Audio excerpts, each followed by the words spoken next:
128వ కీర్తన 2వ వాక్య భాగాన్ని మనం చదువుకుందాం.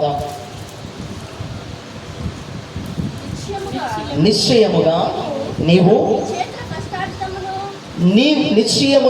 నీ చేతుల కష్టార్జితమును అనుభవించదవు, నీవు ధన్యుడవు, నీకు మేలు కలుగును. దేవునికి స్తోత్రం కలుగును గాక. ఆమేన్. హల్లెలూయా. మన జీవితంలో దేవుని పిల్లలారా, చదవబడినటువంటి వాక్యములో దేవాది దేవుడు తన యొక్క పరిశుద్ధ కీర్తనకారుడైనటువంటి దావీదుతో రాయిస్తూ తెలియపరుస్తున్న మాట ఏంటంటే, వాస్తవికంగా ఒక కుటుంబానికి కావలసినటువంటి దీవెనలు, ఒక కుటుంబానికి కావలసినటువంటి మేలులు ఎలా వస్తాయో, ఆ మేలులు పొందుకున్నటువంటి కుటుంబాలు ఎలాగూ దీవించబడతాయి అన్నటువంటి లేఖనాలు ఈ పరిశుద్ధ గ్రంథంలో ఈ 128వ కీర్తనలో మనం చూస్తూ ఉన్నాం. అయితే ఈ పగటి పూట మనం చదువుకున్నటువంటి లేఖనంలో ఏ విధముగా మనకు మేలు కలుగుతుంది, ఏ విధముగా దేవుని యొక్క ఆశీర్వాదాలు మన కుటుంబంలోనికి వస్తాయి, ఏమి చేస్తే దేవుడు మన కుటుంబములలో మేలును కలుగజేస్తాడని కనుక కొద్ది నిమిషాలు దేవుని యొక్క వాక్యాన్ని ధ్యానం చేస్తే, పరిశుద్ధ దేవుని యొక్క బైబిల్ గ్రంథంలో నుంచి 118వ కీర్తన 8-9 వాక్యాలను మనం చదువుకుందాం. చదవండి. మనుష్యులను నమ్ముకొనుట కంటే, చూడండి, యెహోవాను ఆశ్రయించుట మేలు, రాజులను నమ్ముకొనుట కంటే యెహోవాను ఆశ్రయించుట మేలు. దేవుని పిల్లలారా, చదవబడినటువంటి మాటలో దేవునిని ఆశ్రయించడం ద్వారా మేలు మనుషులకు కలుగుతుంది. మనుషులను నమ్ముకుంటే మనుషుల జీవితాల్లో ప్రతిరోజు కూడా భయంకరమైనటువంటి సూటిపోటి మాటలు గాయాలుగా మార్చబడతాయి. హృదయాలకు తీరనటువంటి వేదన కలుగుతుంది. మానసికంగా కృంగిపోయి ఎముకలలో ఉన్నటువంటి సత్వ, శరీరమునకు ఉన్నటువంటి ఆరోగ్యం అంతటిని కూడా పోగొట్టుకొని చివరికి ఎలాగో మార్చబడతారంటే బలహీనులైపోతారు. అందుకే దేవుని పిల్లలమైనటువంటి మనము మనుషులను ఆశ్రయించకూడదు, లోకములో ఉన్నటువంటి ప్రజల వైపు మనం చూడకూడదు. కానీ మనం ఎవరిని ఆశ్రయించాలంటే జీవము కలిగినటువంటి దేవునిని మనము ఆశ్రయించుదుముగాక. దేవునికి స్తోత్రం. హల్లెలూయా. ప్రియమైనటువంటి దేవుని బిడ్డలారా, పరిశుద్ధ దేవుని యొక్క బైబిల్ గ్రంథంలో మనం చూసినట్లయితే కీర్తనకారుడు మరి ఒక చోట రాస్తాడు. ఏమని రాస్తాడంటే 34వ కీర్తన 10వ వాక్యంలో కూడా ఒక మాట రాయబడి ఉంది. ఏమిటి ఆ మాట అంటే, 34వ కీర్తన, సింహపు పిల్లలు లేమి గలవై ఆకలి కొనినను యెహోవాను ఆశ్రయించు వారికి ఏ మేలు కొదువై ఉండదట. దేవునికి స్తోత్రం. హల్లెలూయా. మనము మేలు పొందాలి అని అంటే, మనము ఆశీర్వదించబడాలి అని అంటే, మన కుటుంబంలో ఉన్నటువంటి ప్రతి ఒక్క వేదన మానిపోయి సుఖ సంతోషాలతో దేవుని యొక్క కృపను పొందుకుంటూ ఆనందంగా ఉండాలంటే మనం ఎవరిని ఆశ్రయించాలయ్యా అంటే యేసయ్యను ఆశ్రయించాలి, జీవము గల దేవుని ఆశ్రయించాలి. మన పరిస్థితులన్నిటిని కూడా బాగు చేసే మహోన్నతుడైనటువంటి దేవుని మనం ఆశ్రయించేటువంటి వారముగా ఉండాలి అని దైవ సేవకునిగా మీకు ప్రేమతో తెలియపరుస్తున్నాను. దేవునికి మహిమ కలుగును గాక. ఆమేన్. హల్లెలూయా. హల్లెలూయా. మీకు అర్థమవడానికి ఒక మాట చెప్తానండి. భయంకరమైనటువంటి వర్షం వస్తుంది అనుకోండి, ఆ వర్షంలో మనం తడవకుండా ఉండాలంటే ఏం చేయాలి చెప్పండి? గొడుగు పట్టుకోవాలి. హల్లెలూయా. గొడుగును మనం పట్టుకోవడం ద్వారా ఆ గొడుగు ఏం చేస్తుందంటే పైనుంచి వచ్చేటువంటి వర్షపు నీటి యొక్క ఉధృతను, వర్షపు నీటి యొక్క ప్రభావమును ఈ గొడుగు ఏం చేస్తుందంటే కాపాడుతూ ఉంటుంది. హల్లెలూయా. మనము కూడా దేవుణ్ణి ఆశ్రయించినప్పుడు, మనము దేవుని సన్నిధిలో కనిపెడుతున్నప్పుడు, దేవుని యొక్క విజ్ఞాపన చేస్తున్నప్పుడు ఆయన మనకు ఎలాగొస్తాడంటే ఆశ్రయముగా దేవుడు మనకు మారిపోతాడు. హల్లెలూయా. ఎన్ని ఉపద్రవాలు వచ్చినా, ఎన్ని భయంకరమైన పరిస్థితులు వచ్చినా, ఎంత మరణపాయములు సంభవించినా, ఎంత భయంకరమైనటువంటి లోతులోనికి మానసికంగా కృంగిపోయిన గుంటలో నుంచి పైకి లేవనెత్తగలిగిన దేవుడు మనకు ఆశ్రయమై ఉన్నాడు ఆయన. హల్లెలూయా. హల్లెలూయా. పరిశుద్ధ దేవుని యొక్క బైబిల్ గ్రంథముల నుంచి మరి యొక్క వాక్యాన్ని మనం చదువుకుందాం. చదవండి. దినవృత్తాంతముల 2వ గ్రంథము 17వ అధ్యాయము 3-4 వాక్య భాగాలను మనం చదువుకుందాం. దినవృత్తాంతముల 2వ గ్రంథము 17వ అధ్యాయము. చూడండి. దినవృత్తాంతముల 2వ గ్రంథము 17వ అధ్యాయము 4వ వాక్యములో యెహోవా అతనికి సహాయకుడై ఉండగా యెహోషాపాతు తన తండ్రి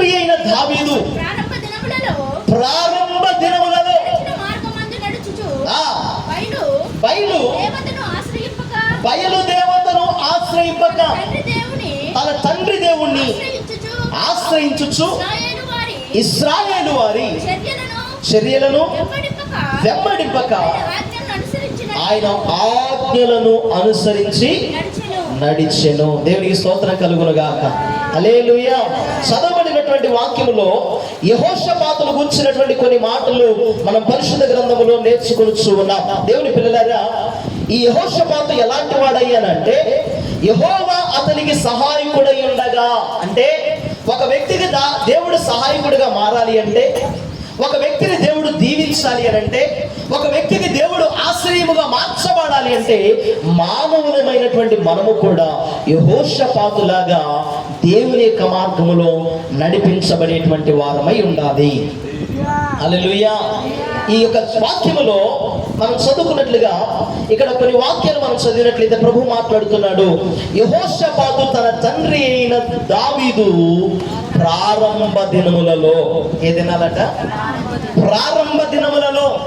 అంటే దావీదు మహారాజును దేవుడు పరిశుద్ధ గ్రంథములో అనేక మందికి తండ్రిగా నియమించాడు. అంత మాత్రమే కాదు, ప్రభు అయినటువంటి యేసుక్రీస్తు వారి యొక్క తండ్రికి కూడా ఆయన వంశానికి నాయకుడిగా దావీదు మార్చబడినట్లుగా పరిశుద్ధ గ్రంథంలో మనం చూస్తూ ఉన్నాం. దావీదట ప్రారంభ దినాలలో, ఏ దినాలు? ప్రారంభ దినాలలో దేవుని ఆశ్రయించినట్లుగా, దేవుని యందు భయము భక్తి కలిగినట్లుగా, దేవుని ఆరాధించినట్లుగా, దేవుని యొక్క చిత్తానికి సంపూర్ణంగా లోబడినట్లుగా, దేవుడు చెప్పిన మాటలన్నిటిని కూడా గైకొనినట్లుగా ఆయన ఎలాగో ప్రవర్తించాడు అంటే, మరణపు అంచు వరకు కూడా దేవునిని విడవకుండా ప్రభువుని ఆశ్రయించాడు ఆయన. దేవునికి స్తోత్రం కలుగునుగాక. హల్లెలూయా. దావీదు భక్తుడు ఒక మాట అంటాడు కదా, ఏమని మాట్లాడతాడంటే, యెహోవా మందిరమునకు వెళ్ళుదుమని జనులు నాతో అనినప్పుడు నేను సంతోషించితిని. అంటే మానవులమైనటువంటి మనము సమస్య వచ్చినప్పుడు మనుషులను వెంబడిస్తాం, మనుషుల ఎద్దుకు పరిగెత్తుతాం, మనుషుల దగ్గరికి మనం ఏం చేస్తామంటే మన సమస్యలు పంచుకోవడానికి వెళతాం. అయితే పరిశుద్ధ బైబిల్ గ్రంథంలో ఒక మాట రాయబడి ఉందండి, చదవండి. సామెతల గ్రంథము 25వ అధ్యాయము 18వ వాక్యం చదవండి. చూడండి, తన పొరుగు వారి మీద సమ్మెటను వాడిగల అంబులను పోలినవాడు. చూడండి, ఈ మాట గుర్తు పెట్టుకోండి. శ్రమ కాలములలో విశ్వాసఘాతకుడు అంటే విశ్వాసము లేనటువంటి వాడిని ఆశ్రయించుట కీలు వలసిన దేనితో సమానమాట? కాళ్ళతో సమానం. హల్లెలూయా. అంటే మనుషులను ఆశ్రయిస్తే ఎలాంటి అనుభవం ఎదురవుతుంది అంటే, వాడి పళ్ళే సరిగ్గా లేవు, నీ పళ్ళు ఎలా కట్టగలుగుతాడు? వాడి ఎముకలకే బలం లేదు, నీకు బలాన్ని ఎలా ఇవ్వగలుగుతాడు? అందుకే ప్రభు ఏమంటున్నాడంటే, ఆపత్కాలమున లేకుంటే శ్రమ దినమున, కష్టకాలములో నువ్వు ఎవరిని ఆశ్రయించకూడదట? మనుషులను ఆశ్రయించకూడదు. దావీదు భక్తుడు అంటాడు, అంత పెద్ద మహారాజు అయినా, అన్ని లక్షల మందికి యజమానుడైనా, ఒక సామ్రాజ్యాన్ని నిర్మించి దేవుని కొరకు ప్రజల పరిపాలన చేస్తున్న దావీదు అంటండి, దేవుని మందిరానికి వెళ్ళాలని ఆశపడ్డాడు. దేవునికి స్తోత్రం కలుగునుగాక. హల్లెలూయా. దేవుని మందిరమునకు వెళ్ళుదుమని జనులు నాతో అనినప్పుడు నేను సంతోషించా. ఎందుకనంటే మనుషులతో చెప్పుకుంటే సమస్యలు తీరిపోవు, మనుషులతో చెప్పుకుంటే బాధలు తొలగిపోవు, కానీ బాధలన్నిటిని తీర్చగలిగిన వాడు ఒకడు ఉన్నాడు, ఆయనే నజరేయుడైనటువంటి యేసుక్రీస్తు. హల్లెలూయా. హల్లెలూయా. యెహోవాను ఆశ్రయించుట నరునికి మేలు. మేలు కలగాలి అంటే దేవుని వైపు చూడాలి, దేవుని మాట వినాలి, దేవుడు చెప్పినట్లుగా బ్రతకాలి. మన జీవితంలో దేవునికి వ్యతిరేకమైనటువంటి కార్యాలను తీసివేసుకోవాలి. ఈ దావీదు భక్తుడట ఎలాగూ నడిచాడంటే, ప్రారంభ దినాలలో నడిచినట్లుగా చివరి వరకు కూడా తన యొక్క జీవితాన్ని కొనసాగించుకుంటూ వెళ్ళాడు ఆయన. హల్లెలూయా. అందుకే అరాపర భక్తి చేసేటువంటి వాళ్ళ దగ్గరికి వెళ్ళొద్దు. ఏమండి, కొంతమంది అంటారు కదా, మందిరానికి రాగానే వాక్యం చెప్తూ ఉండగానే హృదయం పొడవబడుతున్నప్పుడు, నొచ్చుకునిచ్చినప్పుడు, గాయపరచబడి అంటారు, అమ్మో ఆ పాస్టర్ గారి దగ్గరికి వెళ్తే ఆయన వాక్యం పెట్టి కొడతాడు. ఆ పాస్టర్ గారి దగ్గరికి వెళ్తే ఆయన ఏం చేస్తారంటే ఎత్తు పెట్టి ఏలు పెట్టి చూపించినట్టుగా మాట్లాడతాడు. కాబట్టి నేను ఆ మందిరానికి రాను అని చెప్పి ఒక ఆమె ఆగిపోతే ఇంకొక ఆమె ఏం చేస్తుందంటే ఆమె దగ్గర పోయి ఏం చెప్పింది, అమ్మ అయ్యగారు నా గురించి కూడా చెప్పాడు. ఇప్పుడు బలహీనుడి దగ్గరికి వెళితే బలహీన బలపరచగలుగుతాడా? చెప్పండి. అందుకే విశ్వాసఘాతుకుల యొద్దకు మనం వెళ్ళకూడదు, కానీ విశ్వాసములో బలవంతులైన వారితో మనం కలిసి ప్రభుని ఘనపరచాలి. దేవునికి స్తోత్రం కలుగును గాక. హల్లెలూయా. యెహోషాపాతుకట దేవుడు తోడై ఉండి ఆయన సహాయకుడై ఉన్నటువంటి దావీదు నడిచిన మార్గంలో యెహోషాపాతు కూడా నడిపించబడ్డాడు. దేవునికి స్తోత్రం కలుగును గాక. హల్లెలూయా. మరలా ఒకసారి చదువుదామా? దినవృత్తాంతముల 2వ గ్రంథం 17వ అధ్యాయం 4వ వాక్యం చదవండి. చూడండి, బయలు దేవతలను ఆశ్రయింపక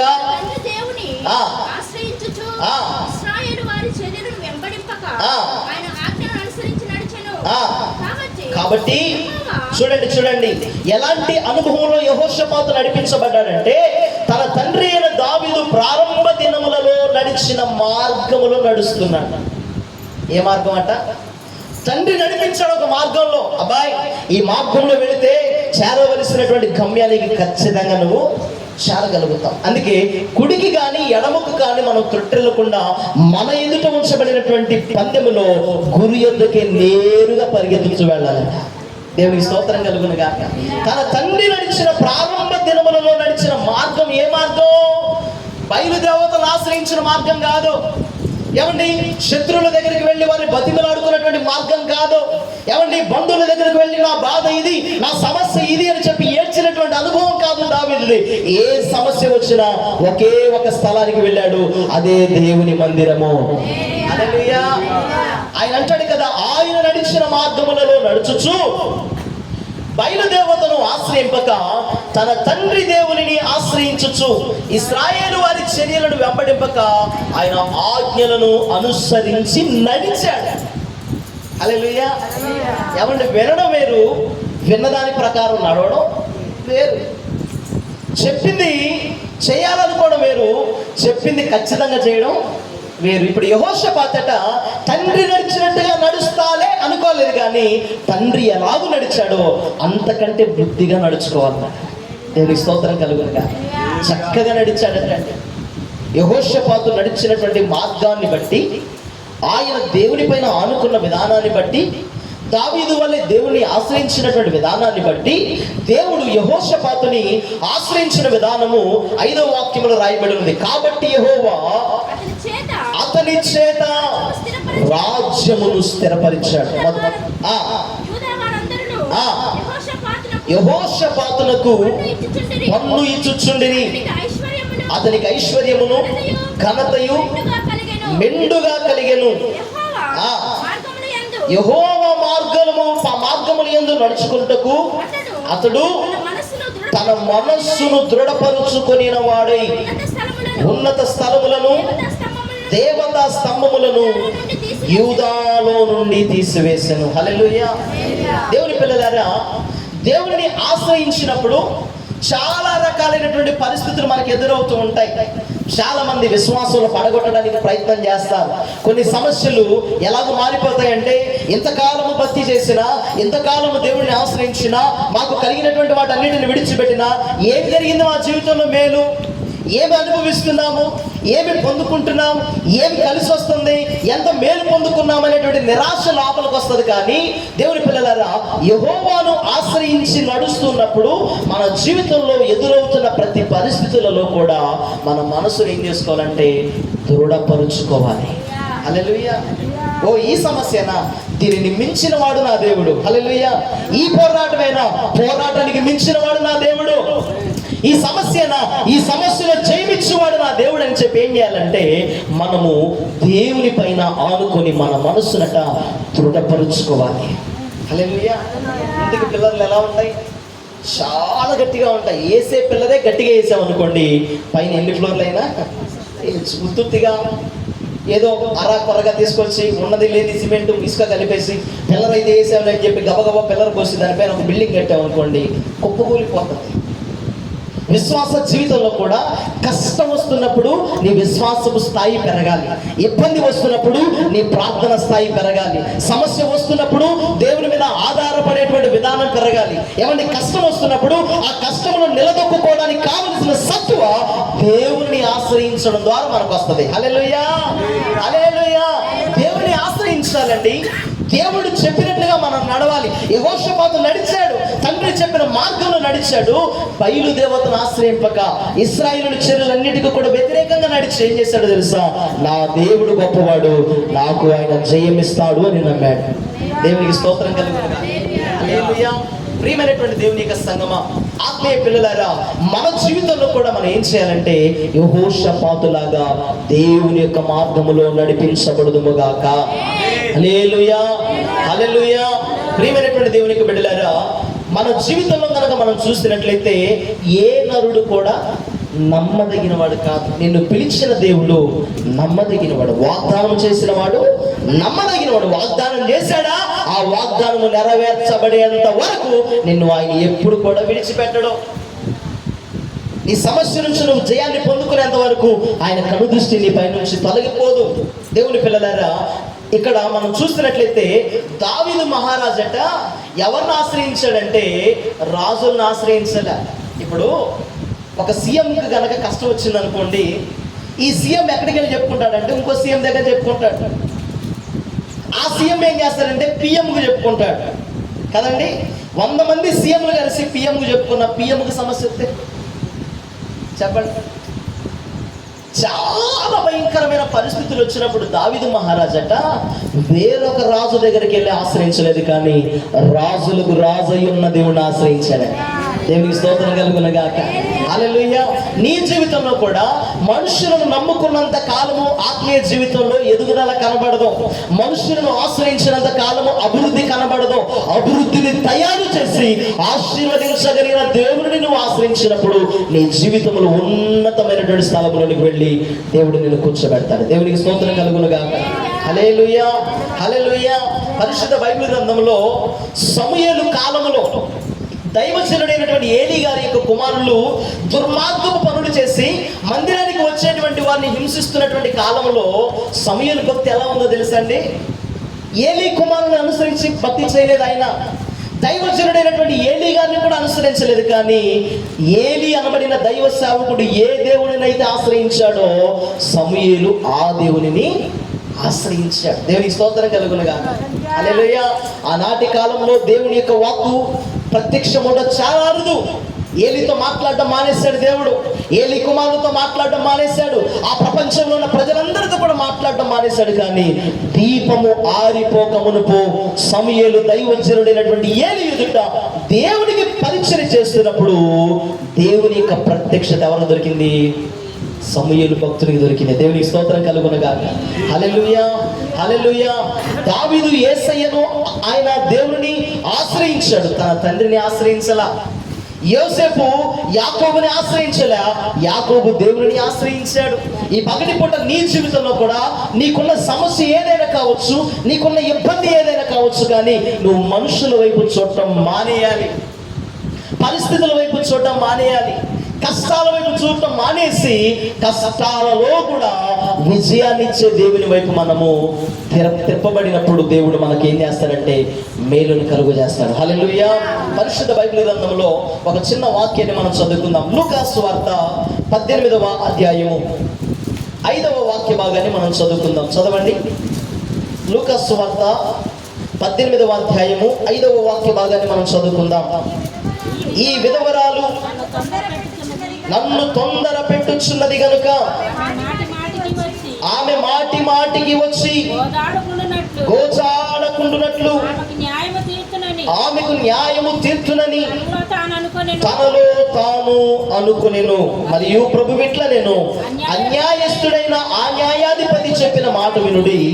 దేవుడు తాను ఏర్పరచుకొనిన వారు దివారాత్రులు తన్ను గూర్చి మొరపెట్టుకొనిచుండగా వారికి న్యాయము తీర్చడా? ఆయన వారికి త్వరగా న్యాయము తీర్చును. వారి విషయమే కదా ఆయన దీర్ఘ శాంతము చూపుచున్నాడని మీతో చెప్పుచున్నాను. ఆయనను మనుష్య కుమారుడు వచ్చినప్పుడు ఆయన భూమి మీద విశ్వాసమును కనుగొనునా. దేవునికి స్తోత్రం. హల్లెలూయా. కష్టం వచ్చినప్పుడు విశ్వాసము సన్నగిల్లిపోతుంది. ఇబ్బంది వచ్చినప్పుడు ప్రార్థన చేయాలనే ఆలోచన రాదు. ఏమండి, ఇబ్బందులు ఒకదాని వెనకాల ఒకటి వస్తున్నప్పుడు ఏం దేవుళ్ళు ఏం ప్రార్థన పోదాలి, ఏం కలిసి వస్తుంది అనుకునేటువంటి ఆలోచన వస్తూ ఉంటది. కానీ దేవుడు మాట్లాడుతున్నాడు కదా, తన్ను గూర్చి మొర్ర పెట్టుకుని వానికి. హల్లెలూయా. విధవరాలట మాటి మాటికి వస్తుందటండి ఇంటికి. ఆ ఊర్లో ఒక చెడ్డ న్యాయాధిపతి ఉన్నాడంట. ఏ ఊర్లో? ఒక ఊర్లో ఒక చెడ్డ న్యాయాధిపతి ఉంటే ఆ న్యాయాధిపతి దగ్గరకట విధవరాలు వెళ్ళిందంట. ఏమని తెలుసయ్యా, ప్రజలందరూ కూడా నన్ను హేళనగా మాట్లాడుతున్నారు. ఒక వ్యక్తి నా దగ్గర కొన్ని డబ్బులు తీసుకున్నాడు. ఆ వ్యక్తి దగ్గర కొన్ని దినాలుగా నేను ఏం చేస్తున్నానంటే, నా డబ్బులు నాకు ఇవ్వమని అడుగుతూ ఉంటే అతను నాకు ఇవ్వట్లేదు. కాబట్టి నేను వచ్చి నీకు ఈ యొక్క సమస్యలు చెప్పుకున్నానంటే, తీసుకున్నవాడే చెడ్డోడంటే ఈ మధ్యవర్తి కూడా ఎలాంటోడంటే అంతకంటే చెడ్డవాడే. అదే తీసుకున్నవాడే చెడ్డోడంటే న్యాయం తీర్చాల్సినోడు కూడా అంతకంటే భయంకరమైన చెడ్డోడంట. ఆమె వెళ్ళి తలుపు కొట్టగానే అన్నాడంట, అమ్మా రేపు రాపో, రేపు వచ్చాక నేను మాట్లాడతాలే అన్నాడటండి. ఆయన అన్న మాట విని విధవరాలు ఇంటికి వెళ్ళిపోయింది. మరలా 2 రోజులాగా ఇంటికి వచ్చింది, మరలా 3 రోజులాగా ఇంటికి వచ్చింది, మరలా వారం ఆగి ఇంటికి వచ్చింది. రోజు వచ్చిపోతా ఉంటే ఒక రోజు రాత్రి ఇంట్లో పడుకుని అనుకుంటున్నాడంట, నా దగ్గరికి ఎంతో మంది వస్తూ వెళుతున్నారు, చాలా మంది వచ్చి మర్చిపోయారు. కానీ ఈ విధవరాలు ఏం చేసిందంటే మాటి మాటికి వచ్చి తలుపు తడుతున్నదట. హల్లెలూయా, హల్లెలూయా. కష్టం వచ్చినప్పుడు కూడా మనం ఏం చేయాలి? మాటి మాటికి దేవుని దగ్గరికి వెళ్ళాలి. సమస్య వచ్చినప్పుడు ఎక్కడికి వెళ్ళాలి? మాటి మాటికి దేవుడి సన్నిధిని ఆయన తలుపును మనము తడుతూనే ఉండాలి. ఎప్పటి వరకు అంటే న్యాయము తీర్చబడే వరకు. దేవునికి స్తోత్రం. సమాధానం వచ్చే వరకు, ఇబ్బందుల నుంచి విషయాలతో వచ్చేంత వరకు, ఎవరి కష్టముల నుంచి పైకి లేపబడేంత వరకు ఏం చేయాలంటే మాటి మాటికి ఏం చేయాలంట? దేవుని యొక్క హృదయాన్ని మనం తట్టాలి. హల్లెలూయా. ఆ అన్యాయస్తుడైనటువంటి న్యాయాధిపతి ఈ విధవరాలికి న్యాయము తీరుస్తాను అని చెప్పి తనలో తాను అనుకున్నాడు. హల్లెలూయా. అన్యాయస్తుడే న్యాయం తీర్చాలి అనుకొని ఆ విధవరాలు గురించి ఆలోచించిన ఆ యొక్క అన్యాయస్తుడైన ఆ న్యాయాధిపతి విధానమే అలా ఉంటే, తనకు నిజముగా మొర్ర పెడుతున్న మనందరి జీవితంలో దేవుడు ఇంకెంత గొప్ప కార్యం చేస్తాడండి. హల్లెలూయా. మనం కూడా ఏం చేయాలంటే ప్రతి సమస్యలో, ప్రతి ఇబ్బందిలో, ప్రభువా ఇది నా జీవితంలోనికి రావడం నీ చిత్తమా కాదా? ఈ ఉద్యోగం నా జీవితంలో రావడం నీ చిత్తమా కాదా? ఈ మనుషులతో సహవాసం చేయడం నాకు మంచిదా కాదా? నాకున్నటువంటి ఈ పనిని నేను ప్రారంభిస్తున్నాను, ఇది చేయడం మంచిదా కాదా? నేను ఒక దగ్గరికి వెళ్ళాలనుకుంటున్నాను, అక్కడికి వెళ్ళడం మంచిదా కాదా అని చెప్పి ఏం చేయాలంటే మాటికి మనం ఎక్కడికి వెళ్ళాలంట? దేవుని సాన్నిధ్యములోనికి వెళ్ళాలి. దేవునికి స్తోత్రం కలుగును గాక. హల్లెలూయా.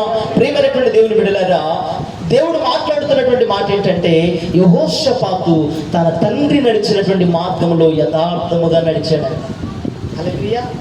యథార్థముగా నడిచినటువంటి వారికి దేవుడు ఏ మేలు చేయక మానడు. మేలు కావాలంటే మన ప్రవర్తనలో కూడా ఏముండాలి? యథార్థత ఉండాలి, సరైన నడిపింపు ఉండాలి, సరైనటువంటి నాయకత్వం ఉండాలి, సరైన ప్రార్థన జీవితం ఉండాలి, సరైనటువంటి ఆత్మీయ అనుభవం ఉండాలి. దేవునితో సహవాసం చేయడానికి కావలసిన ఒక మంచి సహవాసం దేవునితో మనం చేస్తూ కలుస్తూ నడుస్తున్నప్పుడట దేవుడు అంటున్నాడు కదా, ఆయన మనకు ఆశ్రయముగా ఉంటాడు. దేవునికి మహిమ కలుగును గాక. హల్లెలూయా. ఇశ్రాయేలుని గురించి దేవుడు పరిశుద్ధ గ్రంథంలో రాయబడిన మాట ఏంటంటే, వారు కష్టకాలమందు యెహోవాకు మొర్రపెట్టిరి, ఆయన వారు పడిన గుంటలో నుంచి వారిని పైకి లేవనెత్తారు. ఎంత గుంటది? 430 సంవత్సరాలు అనబడిన బానిసత్వంతో కూడిన గుంట. హల్లెలూయా. ఒక 1000 రూపాయల అప్పు అయితే మనం తీర్చగలుగుతామండి, మరి 10 కోట్ల అప్పు అయితే చెప్పండి, తీర్చలేం కదా. నా దేవుడు ఎలాంటి వాడు అంటే 10 కోట్ల అప్పు కాదు కానీ 100 కోట్ల అప్పు అయినా తీర్చగల దేవుడు ఆయన. హల్లెలూయా.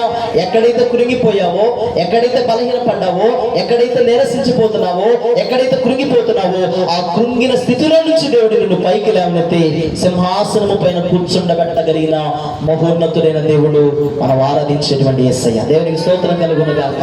హల్లెలూయా. కాబట్టి మనుషులను మనం ఆశ్రయించొద్దు, పరిస్థితులు మనం ఆశ్రయించొద్దు. భయానకమైన పరిస్థితి, మరణమే వచ్చినా ఏమండి, ఇక మరణం తప్ప నాకు ఒక వేరొక మార్గం లేదు అనుకుంటే ఆ మార్గంలో నువ్వు ఏం చేయాలంటే దేవుని యొద్దకు వెళ్ళి ఒక సలహా అడగా, ప్రభువా చావాలనిపిస్తుందయ్యా, ఈ పరిస్థితులన్నీ నన్ను చుట్టుముట్టాయి, నాకు వేరొక మార్గం కనబడట్లేదు, నాకు సహాయం చేయవా ప్రభు అని చెప్పి ఏం చేయాలంటే దేవుని మనము ఆశ్రయించాలి. దేవునికి స్తోత్రం కలుగును గాక. హల్లెలూయా. ఒకానొక సందర్భంలో నాకు గుంటూరు నుంచి ఒక ఫోన్ వచ్చిందండి. ఆ చెల్లి పేరు నాకు గుర్తులేదు కానీ మర్చిపోయాను. దాదాపుగా ఫేస్బుక్లో ప్రతిరోజు మనము దేవుని యొక్క వాగ్దానాన్ని పంపిస్తూ ఉంటాం కదా. ఆ వాగ్దానం ఏం చేసిందంటే, ఒకరోజు ఆ చెల్లి ఆ ఫోన్ అలాగ ఫేస్బుక్లో స్క్రోల్ చేస్తూ ఉన్న సందర్భంలో ఆ రోజు దేవుడు ఏ మాట పెట్టాడో తెలియదు కానీ ఆ వాక్యాన్ని చదివిందట. కొద్ది నిమిషాల్లో చచ్చిపోవాలి అనే ఆలోచన కలిగి ఉన్నటువంటి ఆమె, ఎందుకంటే తాను ప్రేమించినటువంటి ఒక ప్రేమికుడు వేరొక స్త్రీని వివాహం చేసుకొని ఆమెకు ఫోటోలన్నీ కూడా ఆమె పంపించాడు. ఆమె గుంటూరులో ఉన్నటువంటి చిన్న కాకని దగ్గర ఒక నర్స్ కోర్స్ చేస్తున్నటువంటి అమ్మాయి, MBBS ఫైనల్ ఇయర్ చేయడానికి వచ్చేసింది. ఆమె ఇంచుమించుగా 3rd ఇయర్లో ఉంది. చివరి క్షణంలో ఎందుకు అనిపించిందో ఏమో కానీ ఆ గంట సేపు ఆమె ఆ యొక్క వాగ్దానాన్ని చూసి ప్రార్థన చేసుకుంటూ ఏం చేసిందంటే ఈ నెంబర్ పైన ఉన్నటువంటి సేవకులకు ఫోన్ చేద్దాం అనుకొని మాకు ఫోన్ చేసిందట. హల్లెలూయా. మాకు ఫోన్ చేస్తే నేను ఒక అరగంట సేపు, అమ్మగారు ఒక అరగంట సేపు, ఇద్దరం కూడా గట్టిగా కౌన్సిలింగ్ ఇచ్చామా, అలా చేయకూడదు, ఎందుకంటే మంచి భవిష్యత్తు ఉంటుంది, నిన్ను మోసం చేసిన వాడు నీ కాళ్ళ దగ్గరకు వచ్చేటట్లుగా నా దేవుడు చేయగలడు అని చెప్పాం. దేవునికి స్తోత్రం కలుగునుగాక. హల్లెలూయా. క్షణిక ఆవేశంలో మరణానికి గురి అవ్వాల్సినటువంటి ఆమె యొక్క ఆలోచన దేవుడు మార్చేశాడు. హల్లెలూయా. ఎన్నో సందర్భాలలో ఎన్నో పరిస్థితుల మధ్యలో సావే శరణ్యం అనుకునేటువంటి వారికి కూడా ఆ సావును కూడా ఒక మంచి మార్గాన్ని తెరవగలిగిన వాడే మనం ఆరాధించే దేవుడు. దేవునికి స్తోత్రం కలుగునుగాక. హల్లెలూయా. మరణమే ప్రతిదానికి సమస్య కాదండి.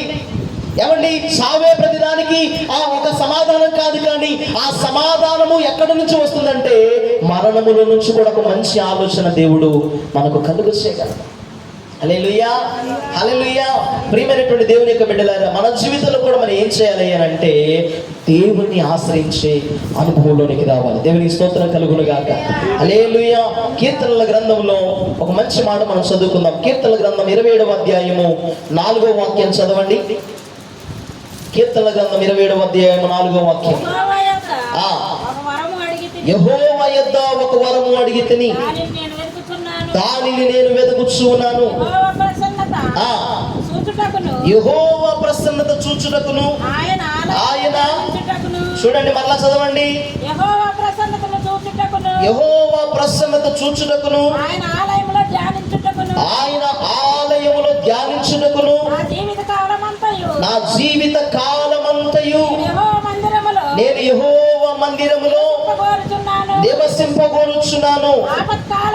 ఆపత్కాలమున ఆయన తన పర్ణశాలలో నన్ను దాచును, తన గుడారపు మాటున నన్ను దాచును, ఆశ్రయ దుర్గము మీద ఆయన నన్ను ఎక్కించును. హల్లెలూయా. హల్లెలూయా.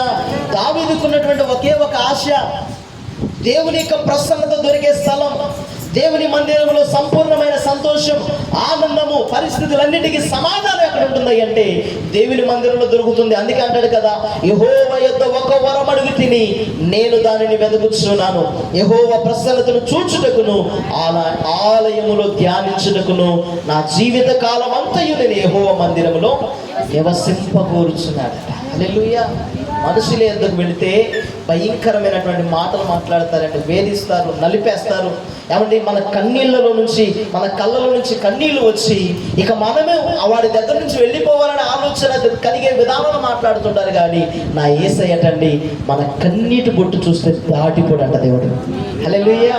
మన మనస్సులో ఉన్న గాయం, మన మనస్సులో ఉన్న వేదన, మనం పడుతున్న ప్రతి చింత నుంచి సంపూర్ణమైన విడుదల కలుగు చేసే దేవుడు వాక్యం చెబుతున్నటువంటి మాట ఏంటో తెలుసా? ఆపత్కాలమున ఆయన తన పర్ణశాలలో దాచును, తన గుడారపు మాటున నన్ను దాచును, ఆశ్రయ దుర్గము పైన ఆయన నన్ను ఎక్కించును. హల్లెలూయా. ఎక్కడట? ఆశ్రయ దుర్గము. దుర్గం అంటే ఏంటి? ఎత్తైనటువంటి స్థలం, మనుషులు చేరుకోలేనటువంటి స్థలం, సమస్యలన్నిటికీ పైగా వెళ్ళగలిగినటువంటి స్థలం. హల్లెలూయా. హల్లెలూయా. అందుకే కీర్తనకారుడు అంటాడు, అయ్యా నీవు నన్ను ఎక్కలేని ఎత్తైన కొండ మీదకి తీసుకెళ్ళమంటున్నాడు. హల్లెలూయా. ఎత్తైన కొండ మీదకి మనం వెళ్తేనండి కింద ఉన్నటువంటి మనుషులు, కింద ఉన్న పరిస్థితులు మనకి ఎలా కనపడతాయి? చాలా చిన్నగా కనపడతాయి. హల్లెలూయా. విమానంలో వెళ్ళేటువంటి మనుషులు చేమల్లాగా కనపడతారండి. ఎప్పుడు సమస్య వచ్చినప్పుడు నీవు మనుషుల దగ్గరే ఉండి పరిస్థితుల దగ్గరే ఉండి చూస్తున్న ప్రతిసారి సమస్యలకు పెద్ద కొండలా కనపడుతుంది.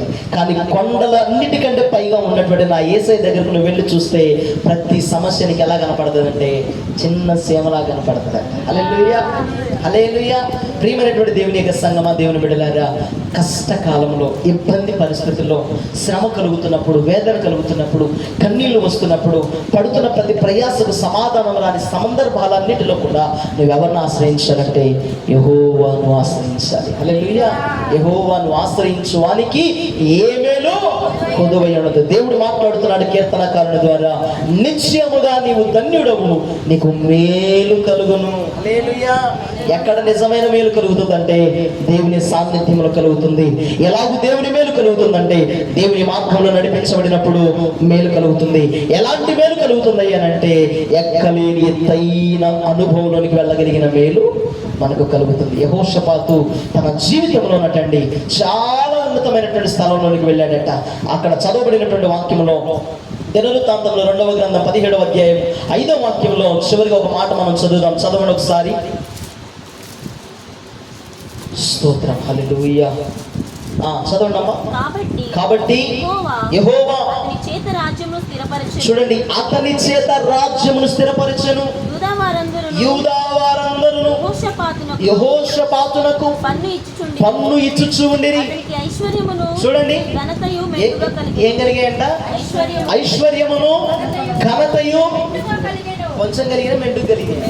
మెండుగా అంటే లెక్కలేనంత. హల్లెలూయా. లెక్కించలేనంత మేలు దేవుని సాన్నిధ్యంలో మనకు దొరుకుతుంది. హల్లెలూయా. అతనికి మెండుగా ఐశ్వర్యమును ఘనత కలిగిందంట. హల్లెలూయా, హల్లెలూయా. యెహోషువ కీర్తి దేశ దేశాలు వ్యాపించింది. దేవునికి మహిమ కలుగును గాక. హల్లెలూయా.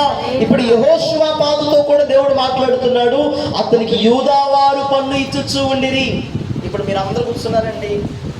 మీరందరూ, నేను మీ అందరికి ఇవ్వాలంటే ఇవ్వలేదు, కానీ మీరందరూ మాత్రం నాకు తిరిగి ఇవ్వగలుగుతారు. తలా ఒక నాణ్యం ఇచ్చిన నా దగ్గర అంత అవుతాయి, 100 రూపాయలు అవుతాయి. హల్లెలూయా. యోబు కట కష్టకాలంలో కదిలించగలిగినటువంటి సాతానుగాడు ఏం చేశాడంటే అన్ని సమస్యలు నెట్టివేశాడు.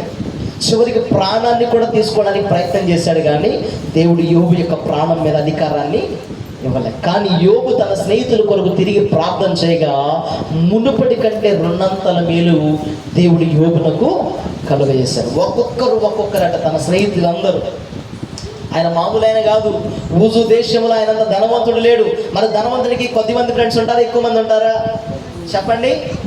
తూర్పు దిక్కున ఉన్నటువంటి ఊజు దేశంలో యోబు అంత ధనవంతుడు లేకపోతే ఆ ధనవంతునికి ఉన్నటువంటి స్నేహితులు కొంచెం మంది ఉండరు. ప్రపంచ నలుమూలల నుంచి ఒక్కొక్క స్నేహితుడు ఒక్కొక్క ఉంగరాన్ని తీసుకొచ్చి ఇచ్చారంట. హల్లెలూయా. ఇప్పుడు యెహోషాపాతుకు కూడా యూదా వారందరూ ఏం చేస్తున్నారు? పన్ను ఇచ్చుచూ ఉండిరి. ఆయనకు ఘనత, తర్వాత ఐశ్వర్యము కొలత లేకుండా వచ్చింది. ఇంకొక మాట కింద రాయబడి ఉన్నదండి. ఏమనుందంటే ఆయన జీవితంలోనట దేవుడు చేసినటువంటి కార్యం ఒకటి కనపడుతుంది. మనం చదువుదాం ఒకసారి. చూడండి, యెహోవా మార్గములందు నడుచుకొనుటకు అతడు తన మనస్సును దృఢపరుచుకొనిన వాడై ఉన్నత స్థలములను, దేవతా స్తంభములను యూదాలో నుండి తీసివేశాడు. హల్లెలూయా. ఇక దేవునికి వ్యతిరేకమైన కార్యము నా జీవితంలో ఏది ఉండకూడదు. నేను ఎక్కడికి వెళ్ళినా ఎవరి మీద ఆధారపడాలంటే దేవుని మీదే ఆధారపడాలి. ఎందుకు తీసివేశాడు? బయలు దేవతల యొక్క విగ్రహములు, ఎత్తైనటువంటి దేవతా స్తంభాలు ఎందుకు తీసేశాడు తెలుసా? ఒకప్పుడు వాటిని అనుసరించి నడిచినటువంటి వారు ప్రజలు. హల్లెలూయా. వాటి దగ్గర సమాధానం లేదు, వాటి దగ్గర కావాలనుకున్నటువంటి ప్రార్థనకు తగినటువంటి ప్రతిఫలం లేదు కనుక ఇక ఇవి ఎన్నటికీ కనబడకూడదు. నాకు కనబడాల్సింది ఎవరి అంటే నేను ఆశ్రయించుచున్న దేవుడే నాకు కనబడాలి. దేవునికి స్తోత్రం కలుగును గాక. హల్లెలూయా. ప్రియమైనటువంటి దేవుని బిడ్డలారా, మనం ఎలాంటి అనుభవాన్ని కలిగి ఉండాలంటే యేసయ్య లాంటి అనుభవాన్ని కలిగి ఉండాలి. దేవునికి స్తోత్రం. యేసయ్య ఏ అనుభవాన్ని కలిగి ఉన్నాడు తెలుసా? శిలువ మరణానికి అప్పగించబడడానికి ముందు కూడా తండ్రి అయిన దేవుడిని ఆయన ఆశ్రయించాడు. హల్లెలూయా. అపోస్తలులందరూ కూడా ప్రార్థనా కాల సమయమున మధ్యాహ్నం 3 గంటల వేళ దేవుని యొక్క మందిరాన్ని ఆశ్రయించారు. దావీదు భక్తుడు కూడా ఉదయమున, మధ్యాహ్నమున, సాయంకాలమున ఆయన దేవుని సన్నిధిలో ఆయన ప్రసన్నత కొరకు ఆయన ఆలయమును ధ్యానించడానికి జీవితకాలం అంతా ఆయన మందిరములోనే ఉండడానికి ఇష్టపడ్డాడు. దేవునికి స్తోత్రం కలుగును గాక. హల్లెలూయా. యేసయ్య మనకు మాదిరి ఉంచిపోయాడు. ఆ మాదిరిలో మనం నడిపించబడితే ఆయన మనకు ఆశ్రయమై ఉంటాడు. హల్లెలూయా. కాబట్టి పగటి పూట ఒక దైవజనునిగా నేను చెప్పే మాట ఏంటంటే, నాకైనా ఆశ్రయం ఆయనే, మీకైనా ఆశ్రయము ఆయన. మనకు పరిస్థితులు కాదు, మనుషులు కాదు, శ్రమలు కాదు, అప్పులు కాదు, వ్యాధులు కాదండి, అన్నిటిని కూడా సమూలంగా నాశనం చేసి ఆశీర్వాదకరమైన మార్గమును నడిపించగలిగిన ఆశ్రయమైన వాడు యాకోబు యొక్క ఇశ్రాయేలు దేవుడు. హల్లెలూయా, హల్లెలూయా. కాబట్టి పగటి పూట మనం ఎవరిపైన ఆధారపడుతున్నాము, ఎవరి యొద్దకు వెళ్ళి మన సమస్యలు చెప్పుకుంటున్నాము, ఎవరితో మన బాధలు పంచుకుంటున్నాము అనేటువంటి ఆలోచన పక్కన పెట్టి అన్ని సమస్యలకు సమాధానము నా యేసయ్య దగ్గర, నా దేవుని మందిరంలో దొరుకుతుందని సంపూర్ణంగా దేవుని మీద ఆధారపడదాం. అట్టి కృపను దేవుడు మనకు దయచేసి ఈ కొద్ది మాటలన్నిటిని కూడా మన జీవితంలో దేవుడు ఆశీర్వదించి ఫలింపజేసి ఆయన రాకడ కొరకు ప్రభు సిద్ధపరచునుగాక. ఆమేన్. హల్లెలూయా. తలలు వంచండి, చిన్న ప్రార్థన చేసుకుందాం. అందరూ కూడా తలలు వంచుదాం, ప్రార్థన చేసుకుందాం. ఈ పగటి పూట దేవుని యొక్క సన్నిధిలో ఉన్నటువంటి మన జీవితాల్లో ప్రభు మేలు చేయాలని ఆశపడుతున్నాడు. దేవుడు దీవించాలని ఆశపడుతున్నాడు. దేవుని పిల్లలారా, ఆత్మ సంబంధమైన దీవెన కావాలి. ఈ లోకంలో ప్రభు రాజ్యం కొరకు సిద్ధపరచబడుతున్నటువంటి మన జీవితంలో కూడా కొన్ని దీవెనలు అవసరమై ఉన్నాయి.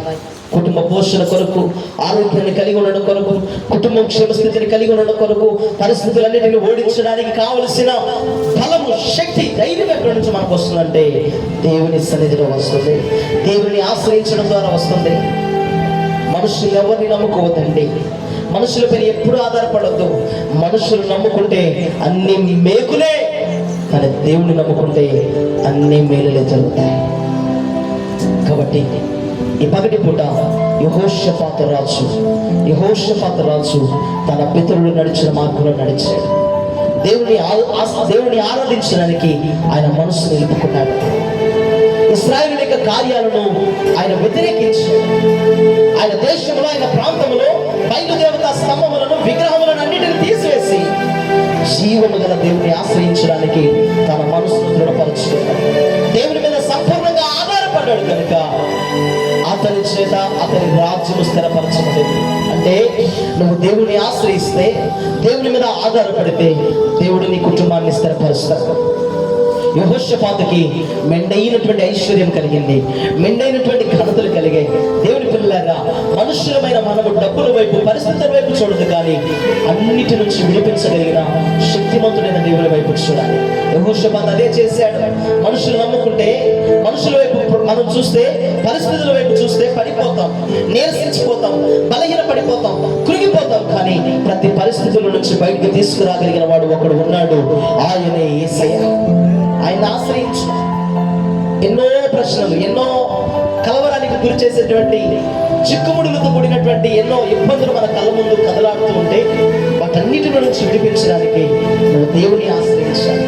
దేవా, నా జీవితం ఇది కరెక్టా, ఇది కరెక్ట్ కాదా, నేను సరైన మార్గంలో వెళుతున్నానా, వెళ్ళట్లేదా, నా పరిస్థితి ఏంటయ్యా, నాకు సమాధానం దయచేవా, నేను ఎలాంటి మార్గంలో నడిపించబడాలి, ఎలాగూ నేను చేరుకోవాలి, ఏ రీతిలో నేను ఆరాధించాలి, ఎలాంటి జీవితాన్ని నేను జీవించాలి, అలాంటి జీవితం నాకు కావాలి ప్రభు అని దేవుడిని ఆశ్రయిస్తావా? దేవుని మీద ఆధారపడగలుగుతావా? దేవుడు చెప్పినట్లుగా యెహోషాపాతు వలె ప్రభుని ఆరాధించడానికి నీ జీవితాన్ని దేవుని కొరకు నిలబెట్టుకుంటావా? దేవుని సంగమా, దేవుని పిల్లలారా, ప్రభు మీద ఆధారపడదాం. ప్రభుకే మన పరిస్థితులన్నీ చూద్దాం, ప్రభు వైపు చూద్దాం, ప్రభుని ఆశ్రయించుదాం. ఈ పగటి పూట దేవుడు తన సావుకుని నిలబెట్టుకొని తన ముఖాంతరం నుంచి అందరితో కూడా మాట్లాడిన ప్రతి మాటను బట్టి మన రెండు చేతుల పైకెత్తి గంభీరమైన స్వరాలతో ప్రభుకి స్తోత్రాలు చెల్లించుదాం. స్తోత్రం, స్తోత్రం, స్తోత్రం, స్తోత్రం, స్తోత్రం, స్తోత్రం, స్తోత్రం. స్తోత్రం స్తోత్రం స్తోత్రం స్తోత్రం స్తోత్రం. విత్తబడి ఉన్నటువంటి వాక్య భాగమును దేవుడు మన జీవితాల్లో నీరు కట్టి ఫలింపజేసి యెహోషాపాతుని నెమ్మదిపరిచిన దేవుడు, యెహోషాపాతును ఆశీర్వదించిన దేవుడు, యెహోషాపాతు మనసును దృఢపరిచిన దేవుడు, యెహోషాపాతును సరైన మార్గంలో నడిపించిన దేవుడు మనకు కూడా తోడై ఉండి ఆశ్రయ దుర్గమ పైన మనందరినీ కూడా ఎక్కించినట్లుగా దేవునికి స్తోత్రాలు చెల్లించుదాం. స్తోత్రం స్తోత్రం స్తోత్రం స్తోత్రం స్తోత్రం స్తోత్రం. కష్టాలు ఎదురైన, సమస్యలు ఎదురైన, ఇబ్బందులు ఎదురైన, పరిస్థితులన్నీ కూడా ప్రతికూలముగా మారిన, మనుషులందరూ చేయి విడిచిన విడుగునటువంటి దేవుని యొక్క చేతులు మన చేతులు పెట్టి మన మనస్సులను దృఢపరచుకొని కడ వరకు కూడా దేవుని సాన్నిధ్యంలో సాగిపోవడానికి విశేషమైనటువంటి కృపను మెండుగా దేవుడు మనకు దయచేట్టుగా స్తోత్రాలు చెల్లించుదాం. స్తోత్రం స్తోత్రం స్తోత్రం స్తోత్రం స్తోత్రం స్తోత్రం. మన తండ్రి అయిన దేవునికి రక్షకుడైనటువంటి యేసయ్యకు పరిశుద్ధాత్మ త్రియేక దేవునికి స్తోత్రాలు చెల్లించుదాం. స్తోత్రం స్తోత్రం స్తోత్రం స్తోత్రం స్తోత్రం స్తోత్రం స్తోత్రం. తన మహిమ కలిగినటువంటి రాకడ కొరకు సిద్ధపరిచే త్రియేక దేవునికి స్తోత్రాలు చెల్లించుదాం.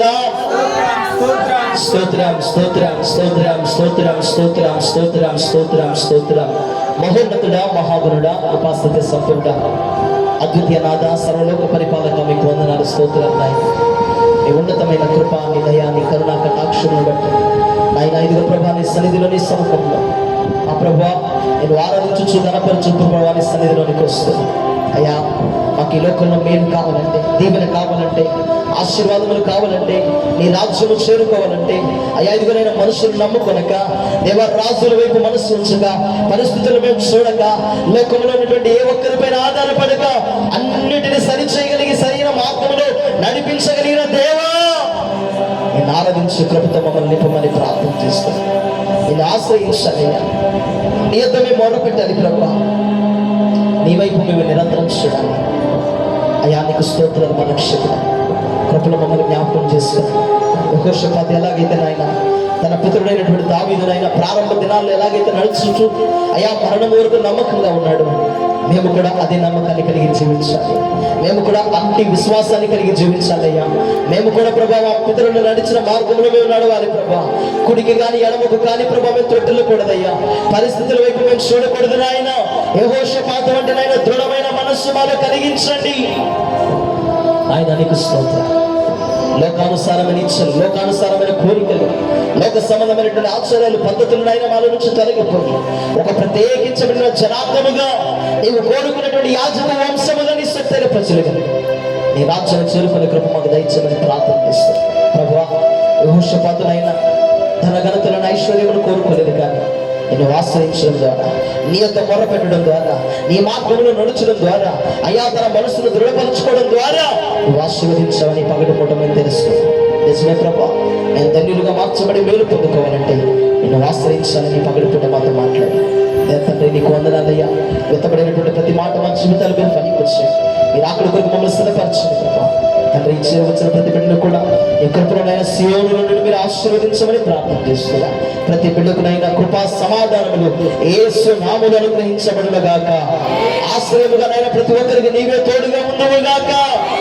అయ్యా ఆశ్రయ దుర్గమ పైన ఎక్కించగలిగిన దేవా, నీ పర్ణశాలలో మమ్మల్ని దాచి, నీ గుడారపు చాటును మమ్మల్ని ఉంచి, నీ ప్రసన్నతను అయ్యా నీ ఆలయములు ధ్యానించడం, నీ సముఖములు మొదలుపెట్టి అయ్యా ఇదిగో ప్రభు నీ సన్నిధానములకు చేరు వరకు మరణముగా అయ్యా ఇదిగో నిన్న మరణము వరకు నమ్మకంగా నిన్ను కనపరిచి స్తుతించి ఆదరించే ప్రభుత్వం మమ్మల్ని బలపరచు.